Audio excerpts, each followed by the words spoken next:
नमस्कार, मैं डॉक्टर वर्षा Srivastava, consultant gynaecologist एवं आईवीएफ स्पेशलिस्ट के रूप में इंदिरा आईवीएफ सेंटर गया में कार्यरत हूँ। आज मैं आपसे डिस्कस करूंगी आईवीएफ ट्रीटमेंट से जुड़े मिथ्स के बारे में और आईवीएफ ट्रीटमेंट के दौरान ली जाने वाली डाइट के बारे में। तो शुरुआत करते हैं आईवीएफ ट्रीटमेंट से जुड़े मिथ्स को लेकर। आज के समय में आईवीएफ ट्रीटमेंट बहुत ही जाना माना और एक कॉमन ट्रीटमेंट ऑप्शन है, लेकिन केवल इन भ्रांतियों के चलते इनफर्टाइल कपल जिनके लिए आईवीएफ एक बेस्ट ऑप्शन है, वो इसे अपनाने से हिचकिचाते हैं और इसमें पूरा ट्रस्ट नहीं कर पाते। तो हम इन मिथ्स को दूर करने की आज कोशिश करेंगे। इस कड़ी में सबसे पहले बात करते हैं कि आईवीएफ का ट्रीटमेंट सबके लिए किया जाता है, यानी कि अगर हम किसी आईवीएफ सेंटर में दिखाने के लिए जाते हैं तो हमारा आईवीएफ ही किया जाएगा।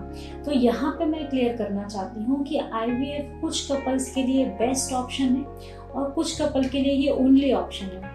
ये डिसाइड करते हैं आपके डॉक्टर। जब आप डॉक्टर के पास कंसल्टेशन के लिए जाते हैं तो वो आपके पुराने इन्वेस्टिगेशन रिपोर्ट्स को देखते हैं और कुछ बेसिक इन्वेस्टिगेशन प्रिस्क्राइब करते हैं, जिसमें मेल फीमेल यानी हस्बैंड वाइफ दोनों पार्टनर्स का इवैल्यूएशन किया जाता है। इस इवैल्यूएशन के आधार पर डॉक्टर ये डिसाइड करते हैं कि आपकी इनफर्टिलिटी का कारण क्या है और उस कारण के आधार पर फिर आपका ट्रीटमेंट डिसाइड होता है। तो आपके लिए आईवीएफ कराना है या नहीं कराना, और अगर कराना है तो क्यों कराना है, ये सारा चीज आपके डॉक्टर डिसाइड करते हैं। तो अपने मन में कोई भी शंका ना रखते हुए पहले आप सेंटर पे विजिट करके अपना इन्वेस्टिगेशन कराएं और ये जानें कि आपकी इनफर्टिलिटी का कारण क्या है। उसके बाद यदि आईवीएफ आपके लिए बेस्ट ऑप्शन है तो निसंकोच आप इसे ऑप्ट करें। सेकेंड मिथ जो रहता है कि आईवीएफ ट्रीटमेंट एक कॉस्टली यानी कि एक्सपेंसिव ट्रीटमेंट है, तो मैं यहाँ पे बताना चाहूंगी कि जब आईवीएफ स्टार्ट हुआ और आज इतने सालों के बाद भी आईवीएफ का जो बेसिक कॉस्ट है वो लगभग उतना ही है। 1.25 या मैक्सिमम 1.5 लाख तक में आईवीएफ का ट्रीटमेंट किया जाता है। लेकिन इस बेसिक कॉस्ट के अलावा जो एक्स्ट्रा एक्सपेंसेस होते हैं, जैसे कि पहले के समय में ये कुछ ही शहरों तक सीमित था, जिसके लिए छोटी छोटी जगह से दूर दराज से लोगों को आईवीएफ के ट्रीटमेंट के लिए आना जाना पड़ता था। तो आईवीएफ के बेसिक कॉस्ट के अलावा आना जाना रहना इन सब चीज़ों का कॉस्ट भी आईवीएफ के खर्चे में जोड़ दिया जाता था, जिसके चलते ये आईवीएफ बहुत एक्सपेंसिव है, ये धारणा दिमाग में बना ली थी। लेकिन अगर आज का सिनेरियो देखें तो आज आईवीएफ सेंटर लगभग हर शहर में अवेलेबल है। इसीलिए आपका बेसिक कॉस्ट तो उतना ही रहा, लेकिन जो एक्स्ट्रा एक्सपेंसेस होते हैं वो काफ़ी कम हो जाते हैं। इसलिए आपका टोटल आईवीएफ का कॉस्ट जो है वो काफ़ी कम हो गया है। इसलिए एक्सपेंसिव है, कॉस्टली है, ये मान के आप इस ट्रीटमेंट में इंटरेस्ट लें या ट्रीटमेंट के लिए आगे ना बढ़े, ऐसा ना करें। पहले आईवीएफ का पूरा प्रोसेस समझें, उसका एक्सपेंस समझें और फिर इसमें आगे बढ़ें।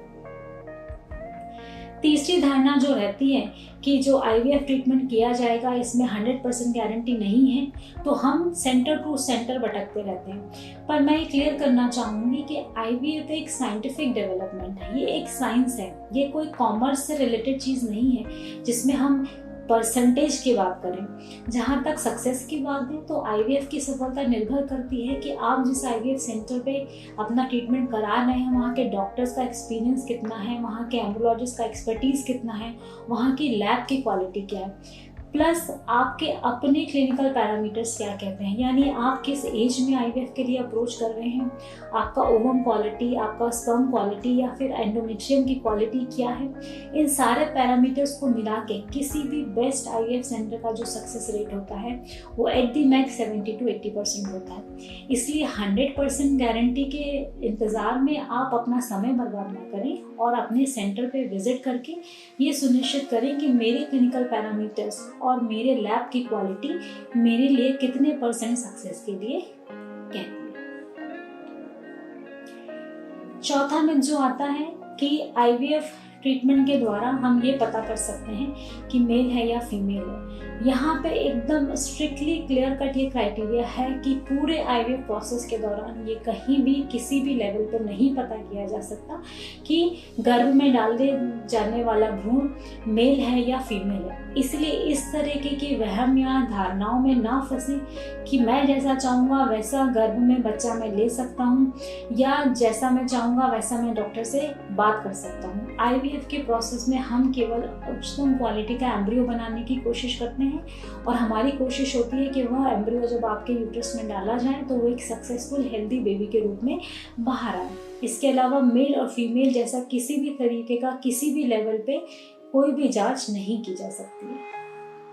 अगली धारणा जो ये होती है कि आईवीएफ ट्रीटमेंट के दौरान जो बच्चा होगा उस बच्चे में कोई कंजेनाइटल एब्नॉर्मेलिटी हो सकती है या ये ज़्यादा हो सकती है, या ये जो बच्चा है ये लैब में बना हुआ बच्चा है, सुई वाला बच्चा है, तो ये नॉर्मल बच्चों के कंपैरिजन में अलग होगा।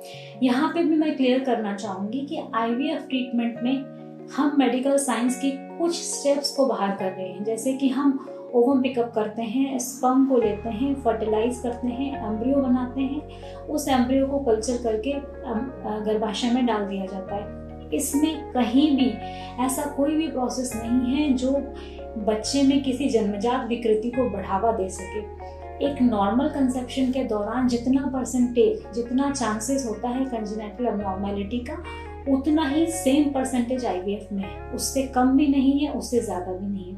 इसलिए आईवीएफ कराने से आपकी प्रेगनेंसी में एब्नॉर्मेलिटी होने के चांसेस हैं, ऐसी धारणा अपने दिमाग में ना लाएं। दूसरी बात, जब हम आईवीएफ डिलीवर्ड बेबीज को देखते हैं तो ये एक सामान्य कंसेप्शन द्वारा हुए बच्चे की तरह ही होते हैं। इसमें बाहरी रंग रूप में या आंतरिक संरचना में ऐसा कोई भी परिवर्तन नहीं होता जिसमें हम ये डिफरेंशिएट कर सकें कि ये आईवीएफ के द्वारा हुआ बेबी है या ये नॉर्मल कंसेप्शन के द्वारा। और एक और जानकारी मैं आपको देना चाहूँगी कि इतने समय में जो इतनी सारी रिसर्चेज हुई हैं उसमें यह पाया गया है कि मिलियंस ऑफ बेबी जो आईवीएफ के द्वारा हुए हैं उन्होंने खुद अपने द्वारा नेचुरली सक्सेसफुल बच्चे को जन्म दिया है। यानी कि वो बच्चे जो खुद आईवीएफ से हुए हैं वो भी फ्यूचर में जाके विदाउट आईवीएफ कंसीव कर सकते हैं और हेल्दी बेबी डिलीवर कर सकते हैं। इसलिए आपके बच्चे में आईवीएफ के चलते कोई भी प्रकार की अबनॉर्मेलिटी होगी या आगे चल के उनकी रिप्रोडक्टिव लाइफ में कुछ प्रॉब्लम होगी, ऐसी धारणा अपने दिमाग में ना लें। अगला जो मिथ होता है कि आईवीएफ एक बहुत ही पेनफुल प्रोसेस है, तो यहाँ पे ये चीज़ समझे कि इनिशियली जब आईवीएफ स्टार्ट हुआ तो उस समय जो इंजेक्शन इस्तेमाल किए जाते थे वो ऑयल बेस्ड होते थे जिसमें पेन थोड़ा ज़्यादा होता था। बट आजकल जो मेडिसिन इस्तेमाल हो रही हैं उसमें इंजेक्शंस एक्वस फॉर्म में होते हैं जिनसे नाम मात्र का पेन होता है। दूसरा, अगर हम ओवम पिकअप की बात करें तो ये प्रोसेस भी माइल्ड एनेस्थीसिया में यानी हल्की बेहोशी के प्रभाव में होती है, तो इसमें भी आपको दर्द का एहसास नहीं होता। इसलिए आईवीएफ बिल्कुल ही पेनलेस प्रोसीजर है, ये मान के आप आगे बढ़े। अगला जो मिथ होता है कि आईवीएफ ट्रीटमेंट के द्वारा हमेशा ट्विंस ही होंगे। यदि हमारे पास पहले से एक बच्चा है और हम अगर आईवीएफ के लिए जाते हैं तो फिर हमारे 3 बच्चे होने की संभावना है। तो यहाँ पे हम क्लियर करना चाहेंगे कि इनिशियली जब आईवीएफ किया जाता था तो ज़्यादा से ज़्यादा एम्ब्रियो ट्रांसफ़र के जो नंबर होते थे वो 2 या 3 होते थे। बट जैसे जैसे मेडिकल साइंस डेवलप होता गया, हम एम्ब्रियो की क्वालिटी को और अच्छी तरीके से असेस करने लगे, तो अब अधिकतर 1 या 2 एम्ब्रियो ही ट्रांसफ़र किए जाते हैं। इसलिए ट्विंस का परसेंटेज जो है वो पहले के कंपैरिजन में कम हुआ है। हाँ, ये नॉर्मल कंसेप्शन के कंपैरिजन में ज़्यादा है, लेकिन हर बार ट्विंस होंगे ऐसा बिल्कुल भी नहीं है। अगला जो मिथ होता है वो ये है कि आईवीएफ ट्रीटमेंट कराने के बाद या ट्रीटमेंट कराने के दौरान मुझे आराम करना पड़ेगा, या अगर मैं वर्किंग हूँ तो मुझे अपना जॉब रिज्यूम करना, जॉब छोड़ना पड़ेगा। तो यहाँ पे मैं कहना चाहूँगी कि आईवीएफ के ट्रीटमेंट में किसी भी लेवल पे आपको बेड रेस्ट की या घर पे बैठने की आवश्यकता बिल्कुल भी नहीं है। हम जो ओवम प्रिपेयर करने के लिए इंजेक्शंस लगाते हैं उसमें करीबन 10 से 12 दिन इंजेक्शंस लगाए जाते हैं, जिसके लिए आपको किसी भी दिन ऑफ लेने की आवश्यकता नहीं होती। पिकअप के दिन भी आप मॉर्निंग से लेके इवनिंग तक हमारे साथ होते हैं। उसके बाद आपको बिल्कुल भी रेस्ट की या इस तरीके की कि हम जॉब नहीं करेंगे, हम घर का काम नहीं कर पाएंगे, ऐसा कुछ भी नहीं होता। एक normal day to day life आप इस पूरे आईवीएफ प्रोसेस के दौरान जी सकते हैं। एक इम्पॉर्टेंट बात कि अगर प्रेगनेंसी होने के बाद आपको बेड रेस्ट की सलाह दी जाती है या आराम करने की सलाह दी जाती है तो वो क्राइटेरिया होता है आपकी प्रेगनेंसी रिलेटेड कॉम्प्लिकेशन पे। जैसे कि अगर आपका प्लेसेंटा यानी अव्वल नाल अगर नीचे की तरफ है, या आपके बच्चों के आसपास पानी की मात्रा कम है, या आपका प्री टर्म लेबर का रिस्क है, तो उस केस में अगर प्रेगनेंसी आईवीएफ द्वारा हो या प्रेगनेंसी नेचुरली कंसीव हो, जो प्रिकॉशंस लिए जाते हैं वो दोनों ही केसेस में सेम होते हैं।